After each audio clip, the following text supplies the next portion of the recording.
अस्सलामुअलैकुम नाज़रीन, कैसे हैं आप सब। मैं हूं आपका भाई मुबारक राही। साथियों, राही इंफॉर्मेटिव चैनल पर आप सभी साथियों का इस्तकबाल है, खैर मक़दम है, वेलकम है, स्वागत है। साथियों, आज मैं आप सभी के सामने आप सभी के कन्फ्यूज़न को दूर करने के लिए हाज़िर हुआ हूँ। कल से बहुत सारे बच्चों का कॉल्स है, व्हाट्सअप है, टेलीग्राम है। उनका कहना है कि हमारा कैटेगरी वाइज क्या क्या डॉक्यूमेंट्स लगेगा। तो हर किसी का कॉल में या व्हाट्सएप में जवाब देना बहुत मुश्किल है। सभी की कन्फ्यूज़न दूर करने के लिए ये छोटा सा वीडियो बनाया जा रहा है।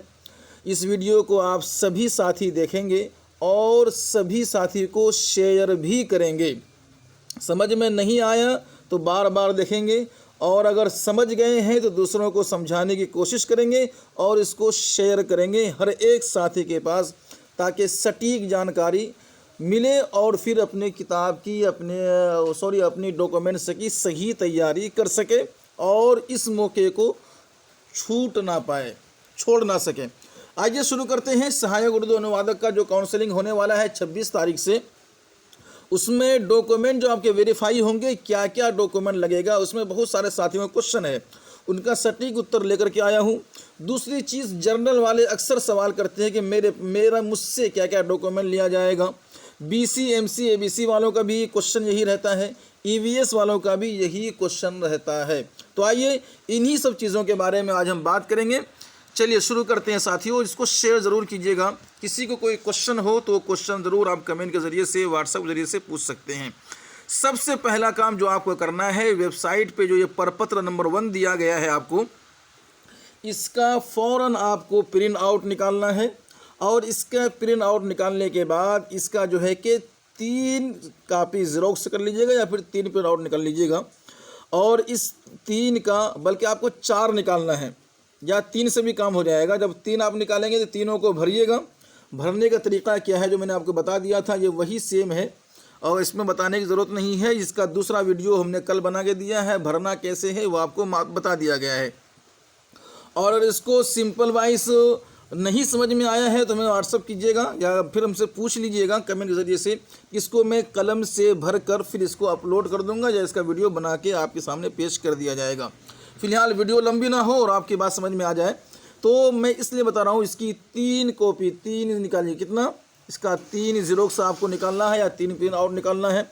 और इसी तरीके से इंटर की भी मार्कशीट की 3-3 और 10वीं की मार्कशीट की 3-3, 10वीं के सनद की 3-3 और इंटर के सनद की भी 3-3 निकालिएगा। ठीक है। उसी तरीके से आपके 3 हाल ही के फ़ोटो होंगे। फ़ोटो आपको यहाँ चिपकाना होगा और साइन आप यहाँ से शुरू करेंगे, यहाँ तक साइन आएगा आपको इस तरीके से। इसी तरीके से ये तो काम हो गया। ये 3 सेट आपने बना लिया है।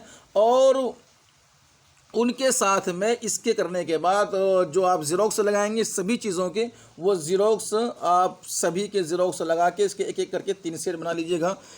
और इसी को फिर ओरिजिनल डॉक्यूमेंट का स्कैन करके आप पेन ड्राइव बना लीजिएगा। इसको मैंने समझा दिया कैसे बनाना है, या आप भर लेना है, कैसे भरना है ये आपको बता दिया गया था। इसके बाद दूसरी चीज़ जो है, जिन लोगों का क्रीमी लेयर 2018 से पहले का बना हुआ है, क्रीमी लेयर 2018 से पहले का अगर बना हुआ है किसी के पास, 2018 से पहले का, तो उसको फिर ये फार्म 18B भर कर आपको देना होगा। जिसका 2018 से 2019 के बीच में है उनको ये नहीं देना है। जिनको 2018 के बाद पहले का है उनको ये भरना है। तो ये बात समझ में आपको आ गई। पहला काम जो आप सभी को करना है, सभी को, चाहे वो जर्नल हो, ये वाला काम, ये जो मैंने बताया, ये प्रपत्र संख्या 1, इसको जो है कि हर किसी को भरना है। ये लाजिमी है सभी विद्यार्थियों के लिए। आई बात समझ में। उसके बाद जिसके पास क्रीमी लेयर 2018 से पहले का है उसको फिर ये वाला फार्म भरना है। ये 2 चीज़ कॉमन आप समझ गए। अब आगे बढ़ते हैं। आगे जो चीज़ें हैं जो समझना है आपको, वो इस तरीके से समझ लीजिएगा जैसे मैंने लिखा है। इसका आप स्क्रीनशॉट ले लीजिए या हमसे रब्ता करके इसका आप PDF मंगा लीजिए। आपको, या हमारे ग्रुप में है तो आपको वहाँ मिल जाएगा टेलीग्राम पर। ये जर्नल वालों का क्या क्या डॉक्यूमेंट्स लगेगा इसका अलग से हमने बना के दिया है। याद रखिएगा, जो जर्नल वाले हैं, जर्नल कैटेगरीज हैं, उनका परपत्र 1 जो मैंने भी कहा ये सभी के लिए है। परपत्र 1 ये तो आपको करना ही करना है, परपत्र 1 आपको करना है। उसके बाद फिर आपको जो है कि आपका Aadhaar card, PAN card, voter ID card, ये तीनों ही आपके पास होना चाहिए।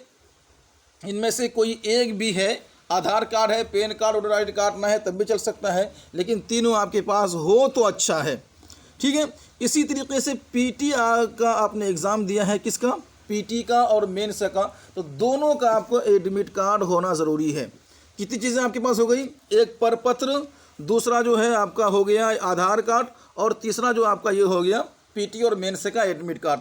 चौथी चीज़ें ये है, अच्छा एक चीज़ याद रखिएगा, PT और मेंस का एडमिट कार्ड दोनों का चाहिए। PT और मेंस का एडमिट कार्ड नहीं, मैंने यहाँ दोनों लिख रखा है इसीलिए बताया, दोनों का ही लाजमी है, PT का भी और मेंस का भी लाजमी है। इसी तरीके से 10वीं का जो मार्कशीट आपको देना होगा उसमें भी दोनों ही देना है, मार्कशीट भी देना है और सर्टिफिकेट भी देना है, इसलिए मैंने यहाँ पे दोनों ही लिखा है। याद रखिएगा, 10वीं की मार्कशीट भी चाहिए, 10वीं की सर्टिफिकेट, दोनों में से कोई एक नहीं बल्कि दोनों ही लाजमी है। जो चीज़ें लाजमी है मैंने यहाँ ब्रैकेट में लिखा है, उसको आप देख लीजिएगा। तो 10वीं की मार्कशीट, सर्टिफिकेट लाजमी है, और इसी तरीके से इंटर की मार्कशीट भी दोनों लाजमी है, मार्कशीट भी और क्या बोलते हैं उनको, सनद भी, दोनों ही लाजमी है। यहाँ आप देख लीजिएगा, यहाँ पे वो ब्रैकेट में लिखना शायद छोटा होगा, यहाँ भी दोनों ही है, ठीक है। यानी कि इंटर की मार्कशीट भी चाहिए और इंटर की सनद भी चाहिए आपको। दो मौलवी वाले हैं तो मौलवी की मार्कशीट भी आती है, मौलवी की सनद भी आती है, तो दोनों आपके पास होना ज़रूरी है। और आपकी जो चौथी और पांचवी चीज़ मैं बता दूं, आपको जो करना है वो हाल ही के 3 पासपोर्ट साइज़ फ़ोटो, इसकी तैयारी करनी है। ये चीज़ें जर्नल वालों के लिए, किसके वालों के लिए, जर्नल वालों के लिए। पहली चीज़ जो आपके हैं वो आपका है परपत्र 1, ठीक है। सेकंड चीज़ जो है कि आप अपने ID प्रूफ में आधार कार्ड, पैन कार्ड और ID कार्ड लाएंगे, और फिर आपको PT मेंस का एडमिट कार्ड लाएंगे, दोनों ही। फिर आप 10वीं की मार्कशीट, सर्टिफिकेट यानी दोनों ही लाएंगे। फिर आप इंटर की मार्कशीट लाएंगे जिसमें 100 नंबर का उर्दू हो, और फिर उसकी सनद भी लाएंगे। इसी तरीके से जिसे सर्टिफिकेट जो कहते हैं वो लाएंगे। इसी तरह से अगला जो आपको लाना है, जो आपकी तैयारी करनी है, वो हाल ही के अभी के 3 पासपोर्ट साइज़ फ़ोटो होना चाहिए।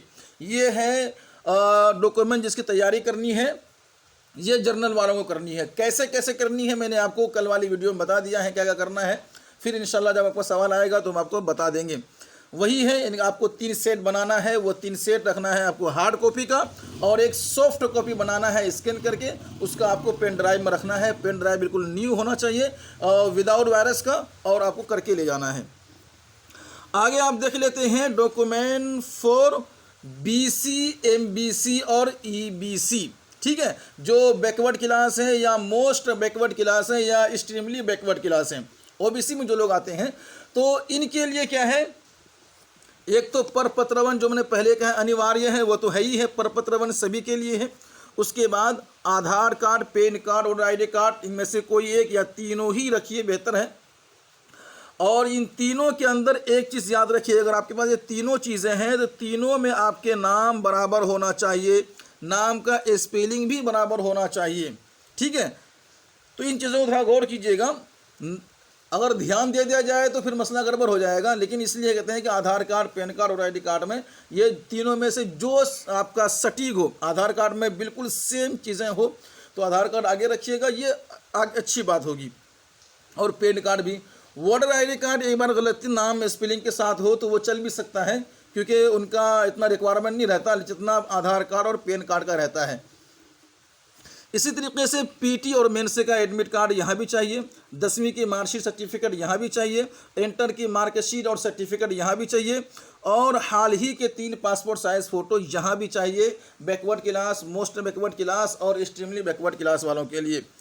ये सब चीज़ है। लेकिन यहाँ पे एक चीज़ और है, वो है कास्ट सर्टिफिकेट। क्या है याद रखिएगा, कास्ट सर्टिफिकेट, ठीक है। ये क्या है, ये जो है कि जर्नल वालों के लिए नहीं है। जो नोटिफिकेशन आपने पढ़ा होगा, मैंने भी पढ़ा है, उसमें ना जाति पूछा गया ना निवासी पूछा गया है। तो जाति निवासी जनरल वालों से नहीं पूछा गया है, लेकिन जाति जो है कि एक्सट्रीमली वालों के लिए, मोस्ट वालों के लिए, बैकवर्ड वालों के लिए पूछा गया है। तो आप कास्ट सर्टिफिकेट देंगे, चाहे आपके पास आरओ लेवल का हो या एसडीओ लेवल का हो या फिर एसडीएम लेवल का हो। और इसके साथ ही आपको क्रीमी लेयर का सर्टिफिकेट होना ज़रूरी है। तो गिनती कर लीजिएगा आपको क्या क्या चाहिए। पहला आपको प्रपत्र 1, फिर आधार कार्ड, पैन कार्ड और आईडी कार्ड, फिर पीटी और मेंस का एडमिट कार्ड, फिर 10वीं की मार्कशीट सर्टिफिकेट, इंटर की मार्कशीट सर्टिफिकेट और हाल ही के 3 passport size photo, caste certificate, creamy layer certificate. इन सब को जमा कीजिए, फिर इन सब का ज़ीरोक्स निकालिए, फिर इनको 3-3 सेट बनाइए। ठीक है, ये सेट बना के आप जो है कि अलग बनाइए, फिर इसी का ये हार्ड कॉपी हो जाएगी, फिर इसी का सॉफ्ट कॉपी बनाइए, फिर पेन कार्ड में रखिए। बात समझ में आ गई? पूछना हो तो पूछ सकते हैं, ये इसका स्क्रीनशॉट भी ले सकते हैं, नहीं तो फिर आप हमसे रब्ता करके इनका तमाम जो है कि मंगा सकते हैं। आगे हम बात कर लेते हैं। वीडियो बहुत छोटी होगी और इंशाल्लाह बात आपकी समझ में आ जाएगी, लेकिन शेयर ज़रूर कीजिएगा। शेयर नहीं करते हैं, बात सभी तक पहुँचती नहीं है, बार बार कॉल्स आते हैं, इसीलिए शेयर करना बहुत ज़रूरी है। आप हर प्लेटफार्म पर इनको शेयर करें। अब जो ईवीएस वाले हैं, जो आर्थिक स्थिति से बैकवर्ड है, उनके लिए जो है क्या क्या डॉक्यूमेंट्स हैं वो भी आप देख सकते हैं, वो भी बिल्कुल सेम है। यानी सभी को जो लगेगा, क्या लगेगा, जैसे मैंने आपको बताया था कि प्रपत्र 1 जो है, ये प्रपत्र 1 ये सभी के लिए लाजमी है। ठीक है, फिर उसी प्रपत्र 1 के साथ आधार कार्ड, पैन कार्ड और आईडी कार्ड भी होगा। फिर पीटी और मेंस का एडमिट कार्ड भी चाहिए, 10वीं की मार्कशीट सर्टिफिकेट ये दोनों चाहिए, इंटर की मार्कशीट 10वीं और सर्टिफिकेट दोनों चाहिए, हाल ही के 3 पासपोर्ट साइज फ़ोटो, बिल्कुल सेम है, कुछ भी फ़र्क नहीं है। अब फ़र्क आ जाता है यहाँ पर क्रीमी लेयर का सर्टिफिकेट, और फ़र्क आ जाता है यहाँ पर ये कास्ट सर्टिफिकेट। क्या आता है? कास्ट की सर्टिफिकेट आ जाती है और ईवीएस का सर्टिफिकेट आ जाता है। याद रखिएगा, क्रीमी लेयर सर्टिफिकेट उन 2000 जब फार्म भरने की जो लास्ट डेट थी 12/4/2019, उससे पहले का होना चाहिए। ईवीएस सर्टिफिकेट भी 2019 से पहले का, यानी फार्म भरने की जो आखिरी तारीख थी उससे पहले का ईवीएस सर्टिफिकेट होना चाहिए, क्रीमी लेयर सर्टिफिकेट होना चाहिए। लेकिन कास्ट सर्टिफिकेट ये अभी की भी चल जाएगी, 2 महीना पहले की भी चल जाएगी, 1 साल पहले की भी चल जाएगी कास्ट सर्टिफिकेट। लेकिन क्रीमी लेयर जो बात कर रहे हैं, क्रीमी लेयर ईवीएस को भी चाहिए, क्रीमी लेयर बीसी को भी चाहिए, क्रीमी लेयर एमबीसी को भी चाहिए और बीसी को भी चाहिए, सिर्फ जर्नल को छोड़कर। और इसका जो है कि शर्त वही है 2019, जो 12/4/2019 है डेट लास्ट फॉर्म फिलअप करने का, ठीक उससे पहले का चाहिए। अगर आपका क्रीमी लेयर सर्टिफिकेट जो 2019-2018 से पहले का है, तो फिर आपको 18B फार्म जो है कि 18B को भर कर देना होगा। ये तमाम बातें समझ में आ गई। इसी तरह कुछ चीज़ें और हैं, जिनके घर में कोई सरकारी नौकरी है 3 साल की, तो उनकी सर्टिफिकेट अलग से, कोई अगर विकलांग है तो उनकी विकलांग की सर्टिफिकेट अलग से लगेगा। इसी तरीके से और कोई लोग आर्मी में हैं कई लोग, तो उनके आर्मी के 3 साल कार्य का जो सर्टिफिकेट होती है वो अलग से, तो वो अलग बेस होगी। इसमें बहुत कम लोग होंगे, अगर होंगे भी तो वो रब्ता कर लीजिएगा, समझा दिया जाएगा। लेकिन ये 3 चीज़ें कॉमन थी। ईवीएस वाले कॉमन हैं, अब बीसी एमबीसी और ईबीसी वाले कॉमन थे, और जनरल वाले ज़्यादा परेशान थे कि हमारे जो है कि कास्ट सर्टिफिकेट लगेगा, निवासी हमसे मांगी जाएगी, क्रीमी लेयर के मसला क्या है। तो ये मैंने समझाने की पूरी कोशिश की है। उम्मीद करता हूँ ये बात आपको समझ में आ गई होगी। याद रखिएगा, ये फार्म प्रपत्र आप इसको भरिएगा सही से। अगर नहीं भरना जानते हैं आप हमसे बताइए, कमेंट से कीजिए। इनको इंशाअल्लाह मैं भी, मेरे पास भी ज़ेरॉक्स इसका आ चुका है, मैं इसको पेन से भर कर फिर इसको अपलोड कर दूंगा। आप इसी तरीके से भर लीजिएगा, बहुत ही अच्छा रहेगा। लेकिन जब तक आप चाहेंगे नहीं तो होना बहुत मुश्किल है। चलिए आइए, और एक हमारी आखिरी निवेदन है आप लोगों से, भाई आने वाले वक्त में सरकारी जॉब मिलना बहुत ही मुश्किल हो जाएगा, लोहे के चने चबाने जैसा हो जाएगा। इसीलिए ये आपके लिए गोल्डन चांस है। आप तन मन धन लगाकर जैसे भी हो आपको ये एग्ज़ाम पास कर चुके हैं और आपका नंबर भी आ चुका है, तो काउंसलिंग में भी आपको पास करना ही होगा, चाहे जिस हालत में भी है। आजकल जितने भी जॉब्स हैं सब कॉन्ट्रैक्टर के हिसाब से हो रहा है, जब 4 साल 5 साल के हिसाब से हो रहा है। परमानेंटली सरकारी कोई जॉब नहीं है और आने वाले भविष्य में नहीं होगी, जैसे हालात हमारे और आपके हैं। लेकिन जो आपको मिल रहा है ये गोल्डन चांस है और दुनिया में जन्नतनुमा आप रहेंगे। अगर आप रहेंगे तो तकरीबन 37-38 इतनी अगर तनख्वाह आपको मिल जाए P7 लेवल का और P6 लेवल का, तो कितनी अच्छी बात है। तो कोशिश कीजिए, आप हिम्मत ना हारें, जिस तरीके से भी हो कोशिश कीजिए, पास कीजिए और जिसका हो गया है हमसे रब्ता कीजिए, जो कमी बेशी हो बताइए। दीजिए साथी हमें इजाज़त। उम्मीद करते हैं बात समझ में आ गई होगी। जाते जाते आखिरी बिनती, आखिरी दरख्वास्त, आखिरी अर्ज़ी मेरी ये है कि आप इसको शेयर ज़रूर कीजिएगा। दीजिए साथी हमें इजाज़त। अल्लाह हाफिज़।